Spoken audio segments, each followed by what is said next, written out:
Salam sejahtera untuk anak-anak Allah dan juga saudara-saudara Yesus. Kita ini adalah anak-anak Allah yang juga saudara-saudara Yesus. Kita bertemu kembali untuk membahas satu masalah yang menurut saya cukup menarik. Temanya adalah Yesus adalah ciptaan Allah. Saya ingin memulai membahas hal ini dari Wahyu 3 ayat 14. Wahyu pasal yang ketiga ayat yang ke-14. Mari kita buka Alkitab kita dan kita baca pelan-pelan. Wahyu pasal 3 ayat 14. Saya bacakan. Dan tuliskanlah kepada malaikat jemaat di Laodikia, inilah firman dari Amin. Amin ini adalah Yesus. Inilah firman dari Yesus, saksi yang setia dan benar. Perhatikan, permulaan ciptaan Allah. Jadi ayat ini sudah sangat gamblang, sangat jelas menyatakan bahwa Yesus adalah permulaan ciptaan Allah.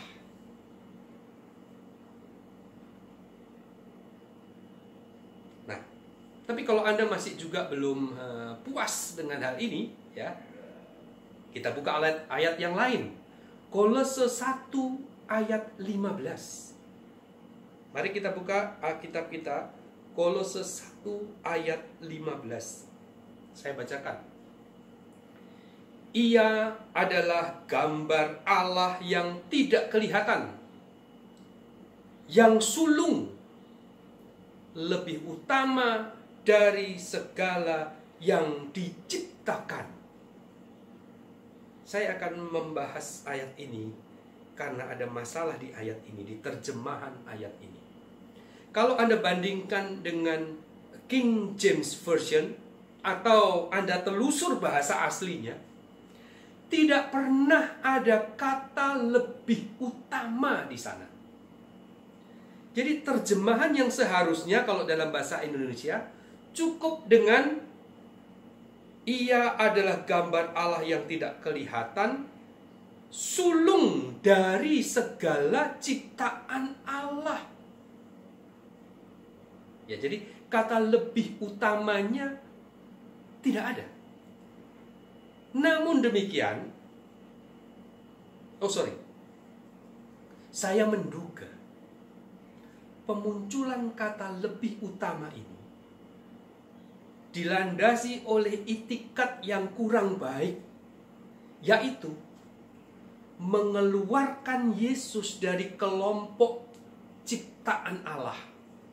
Lebih utama dari ciptaan Allah itu bisa saja dia bukan ciptaan Allah. Begitu. Saya menangkap ada maksud yang kurang baik dalam terjemahan ini.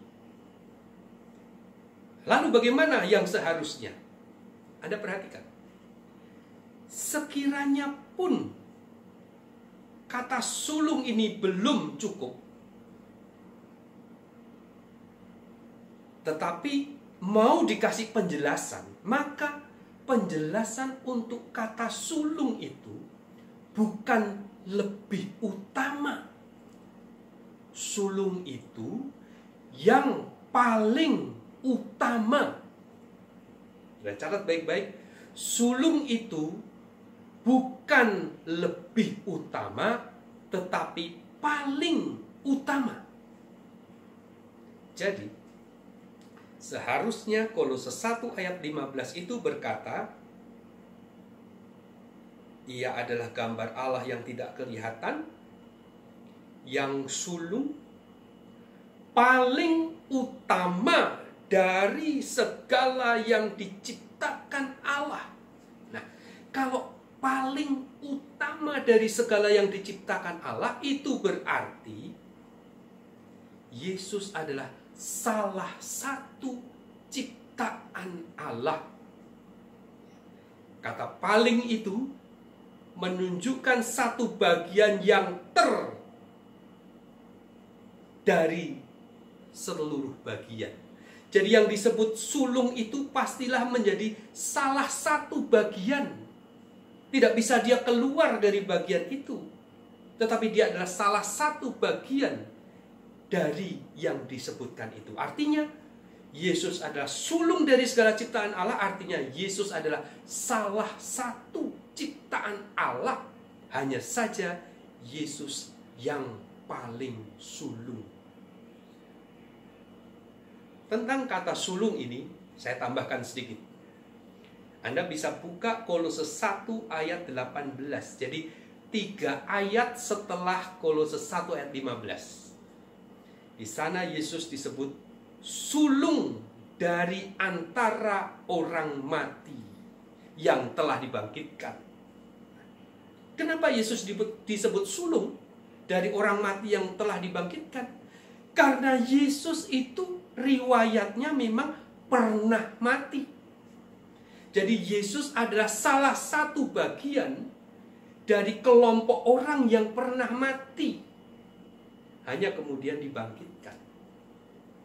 Demikian juga sulung dari segala ciptaan Allah, artinya Yesus adalah salah satu dari ciptaan Allah. Saya rasa tidak sulit memahami hal ini. Walaupun saya tahu sulung itu tidak harus nomor 1 dalam hal urutan waktu lahir, ya.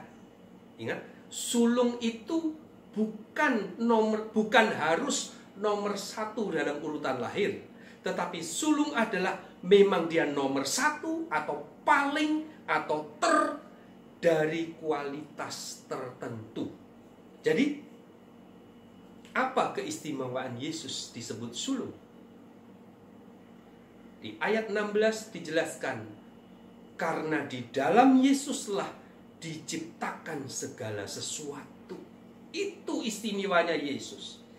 Jadi Kolose 1 ayat 15 menegaskan bahwa Yesus adalah salah satu ciptaan Allah yang sulung, yang istimewa, yang paling utama. Karena di dalam Dia diciptakan segala sesuatu.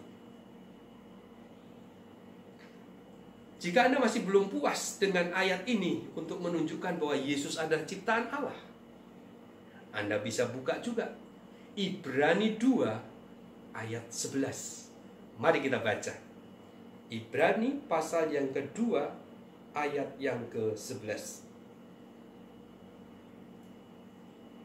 Sebab Ia yang menguduskan, yaitu Yesus, dan mereka yang dikuduskan, yaitu orang banyak, umat yang setia, mereka semua berasal dari satu. Mereka semua berasal dari satu. Itulah sebabnya Ia tidak malu menyebut mereka saudara. Jadi Yesus dan orang banyak yang setia ini berasal dari satu. Apa artinya berasal dari satu? Tentu saudara tidak akan menyangkal bahwa orang banyak itu berasal dari satu karena mereka adalah ciptaan Allah. Maka demikian juga dengan Yesus. Baik Yesus maupun orang banyak umat setia itu, mereka semua berasal dari satu, yaitu Allah Bapa. Itu sebabnya Yesus tidak malu menyebut kita saudara. Itu sebabnya di dalam setiap salam yang saya sampaikan, saya katakan kita ini adalah saudaranya Yesus. Ini dasarnya. Ada yang berkata begini, di Ibrani 2 ayat 11, mereka itu tidak termasuk Yesus. Mereka itu hanya orang-orang banyak itu, tidak termasuk Yesus. Tetapi kalau Anda buka King James Version, Anda akan melihat dengan jelas bahwa yang disebut mereka itu, kalau bahasa Inggris menyebutnya both, keduanya, kedua pihak, baik yang menguduskan maupun yang dikuduskan, semuanya berasal dari satu. Itu sebabnya Yesus tidak malu mengakui kita sebagai saudara. Demikianlah saudaraku, jangan ragu, Yesus adalah ciptaan Allah yang luar biasa istimewa, karena ciptaan Allah yang sulung itu kemudian diberi kuasa oleh Allah untuk ikut mencipta. Dua poin ini jangan dihilangkan salah satu.